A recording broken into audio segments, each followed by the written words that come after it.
जय श्री गणेश। नमस्कार। मैं आचार्य संजय द्विवेदी। मेरे समस्त प्रबुद्ध दर्शकों का मेरे चैनल पे हार्दिक स्वागत है। प्रिय दर्शकों, आज मैं नवग्रहों में राजा सूर्यदेव के राशि परिवर्तन प्रभाव को लेकर आपके सम्मुख उपस्थित हूं।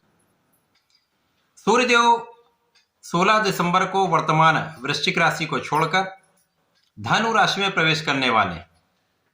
धनु राशि गुरुदेव बृहस्पति की राशि है, जिसके कारण गुरुदेव की राशि मित्र की राशि में सूर्यदेव का प्रवेश होने वाला है, जहां पर पहले से ही मंगल का गोचर चल रहा है, जिसके कारण एक महाप्रबल राजयोग का निर्माण भी हो रहा है।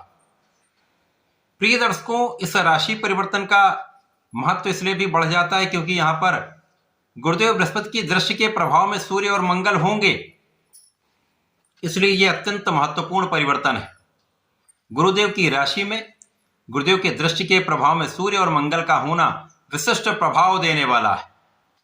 आज मैं मेष राशि के लिए सूर्य के इस राशि परिवर्तन का बनने वाले महायोग का किस प्रकार का परिणाम प्राप्त होने वाला है, इस समय सूर्यदेव कितना प्रबल लाभ देने जा रहे हैं, किन भावों की स्थिति प्रबल होगी, या कहीं पर कोई समस्या या अवरोध है तो उसका क्या निराकरण है, संपूर्ण विश्लेषण मैं पूर्ण तर्क के साथ करने जा रहा हूं। प्रिय दर्शकों, इस राशिफल को आप अपने लग्न तथा राशि दोनों के अनुसार देख सकते हैं। मेष राशि के लिए यदि हम अवलोकन करें तो मंगल मेष राशि के स्वामी और सूर्य का जो परिवर्तन होगा वो मंगल के साथ ही हो रहा है। जब भी इस प्रकार का योग बनता है, सूर्य और मंगल प्रबल मित्र हैं, सूर्य राजा हैं, मंगल सेनापति हैं, और मित्र की राशि में, दोनों का मित्र की राशि में यह परिवर्तन है, जिसके कारण निश्चित रूप से यह समय अत्यंत महत्वपूर्ण होने वाला है। अब मेष राशि के लिए सूर्यदेव पंचमेश है। पंचम भाव जो ज्ञान का भाव है, शिक्षा का भाव है, प्रज्ञा का भाव है, विवेक का भाव है, ये संतान का भी भाव है, ये प्रेम का भी भाव है। पंचम भाव के स्वामी का गोचर, पंचम भाव जो त्रिकोण का भाव है, सूर्यदेव इस भाव के स्वामी होकर त्रिकोण नवम भाव में गोचर करना आरंभ करेंगे, तो इस भाव की प्रबलता कई सौ गुना बढ़ जाए। अब मेष राशि के लिए गुरुदेव बृहस्पति यहां पर गोचर कर रहे हैं। यहां से सीधी दृष्टि का प्रभाव 180 डिग्री पर सूर्य और मंगल पर होगा। अब मंगल जो लग्नेश हैं, लग्नेश के साथ ज्ञान के स्वामी का गोचर अति विशिष्ट है। इस सूर्य के परिवर्तन से मेष राशि के जीवन में कुछ महापरिवर्तन होने वाले हैं। पहला परिवर्तन तो आपके शिक्षा के भाव में होने वाला है। शिक्षा में जो भी समस्याएं आ रही थी, शिक्षा के परिप्रेक्ष्य में जो भी कठिनाई या अवरोध आ रहा था, वो सब दूर होगा। शिक्षा में आपको सफलता मिलेगी, शिक्षा का भाव प्रबल होगा, आपकी शिक्षा का विस्तार होगा, आपके ज्ञान का विस्तार होगा, और शिक्षा में आप बड़ी सफलता की प्राप्ति करने वाले, आपका परिणाम बहुत अच्छा आने वाला है। इसी प्रकार से इस समय में आप विचारशील रहेंगे, आप विवेकशील रहेंगे, तो आपके निर्णय भी अच्छे रहने वाले। अब सूर्यदेव जिनको आत्मकारक कहा गया है, ये पिता के कारक हैं, राजनीति के कारक हैं, शासन प्रशासन के कारक हैं, राजतंत्र के कारक हैं, तो ये निश्चित रूप से अत्यंत महत्वपूर्ण है। और मंगल जो ऊर्जा के कारक है, तो जब भी ये इस प्रकार का योग बनता तो महापराक्रमी योग बनता है।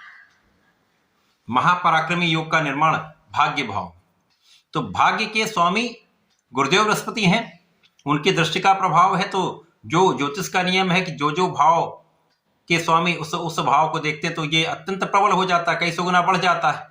तो भाग्य भाव आपका महाप्रबल हो रहा है। सूर्य का परिवर्तन इस भाव की विशिष्टता को कई सौ गुना बढ़ाने वाला है।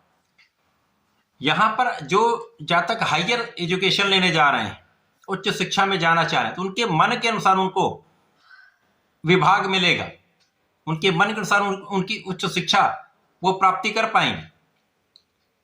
आप धार्मिक भी रहेंगे, आप सामाजिक भी रहेंगे, आप आध्यात्मिक भी रहेंगे। साथ ही साथ यहां पर आपकी संपूर्ण सुरक्षा यहां पर हो रही, आपकी आयु की रक्षा हो रही है, आप अपने ज्ञान शिक्षा से विशेष लाभ ले रहे हैं। अब सूर्य को आयुवर्धक कहा गया है, तो यहां पर संपूर्ण रूप से आप स्वस्थ रहने वाले हैं। आपकी स्वास्थ्य समस्याएं यहां पर दूर हो जाएंगी। आपका जो प्रभाव है, आपका व्यक्तित्व जो है, उसका एक विशेष प्रभाव लोगों पर पड़ने वाला है, क्योंकि सूर्य का वैसे भी एक विशेष आभामंडल है और उस पर गुरु का प्रभाव आपको धैर्य देगा, आपके व्यवहारिकता में वृद्धि करेगा, आपके अंदर श्रेष्ठ ऊर्जा का प्रवाह होगा, आपके अंदर सकारात्मक ऊर्जा होगी, जिसका श्रेष्ठ लाभ आप लेने वाले। इस समय में आपकी यात्राएं अच्छे लाभ देने वाली हैं। इस समय जो लोग विदेश से संबंधित हैं, देश विदेश में कहीं पर भी आप हैं, सभी क्षेत्रों में एक अच्छा लाभ आप प्राप्त करने जा रहे हैं। पिता का भी मान सम्मान बढ़ेगा, पिता के कार्य क्षेत्र में वृद्धि होगी तथा यहाँ पर आपके भाई बहनों का सहयोग मिलता है तथा यहाँ आपके व्यक्तित्व का प्रभाव समस्त जनमानस पर पड़ने वाला। तो जो लोग राजनीति से संबंधित हैं, बड़े अवसर, बड़ा पद, बड़ा कार्यभार मिल सकता है। अब भाग्य का साथ मिल रहा तो आपके अवरुद्ध कार्य भी बनेंगे। जो काम आपके अभी तक नहीं बन पा रहे थे या जो धीमे से चल रहे थे, जिनकी गति मंद थी, वो सब तीव्र गति से मूवमेंट करने लगेंगे, जिसके कारण आपके समस्त क्षेत्रों में आपको बड़ा लाभ मिलेगा। इस समय में आपका आत्मबल बहुत अच्छा रहेगा। अब आपके अंदर श्रेष्ठ ऊर्जा है, आपके नेतृत्व की क्षमता अच्छी है, आपका आत्मबल बहुत अच्छा है, तो आपके अंदर धैर्य तथा ज्ञान बहुत अच्छा है, तो आप श्रेष्ठ लाभ प्राप्त करेंगे। सफलतम व्यक्ति आप रहने वाले हैं। आपका एक विशेष आभामंडल रहने वाला है और इस समय में संतान पक्ष बलवान होगा, संतान से आपको सुख मिलेगा। इस समय में आप पूर्ण रूप से स्वस्थ रहेंगे तो आप अपने परिश्रम का संपूर्ण उपयोग कर पाएंगे, आप संपूर्ण रूप से प्रयास कर पाएंगे तो सभी क्षेत्रों में एक अच्छा प्रभाव आपको प्राप्त होगा। शासन प्रशासन से आपको लाभ मिलेगा, शासनिक प्रशासनिक सेवाओं से आपको लाभ मिलेगा, सैन्य क्षमताओं में आपकी वृद्धि होगी, आपके स्पोर्ट्स की क्षमता में वृद्धि होगी। तो आप यहाँ पर श्रेष्ठ ऊर्जा का सही दिशा में उपयोग करके लाभ लेने वाले, सफलता की प्राप्ति करने वाले। ऐसे में यश वृद्धि होती है, दूर दूर तक आपका नाम फैलता है तथा लोगों के बीच में आप विशेष रूप से जाने जाते हैं, माने जाते हैं। तो सूर्य का प्रभाव मेष राशि के लिए अत्यंत विशेष है, चहुओं से आपको लाभ देने वाला है। इस समय में आपको भगवान संकट मोचन की शरण में रहकर ओम हम हनुमते नमः का नित्य पाठ करना चाहिए, जप करना चाहिए तथा हनुमानाष्टक का, बजरंगबाण का पाठ प्रत्येक मंगल और शनिवार करते रहें, विशेष लाभ आपको प्राप्त होंगे। संपूर्ण रूप से इस समय आप सफल रहने वाले। तो ऐसा करें, इसका उपयोग करें, लाभ लें। धन्यवाद, नमस्कार।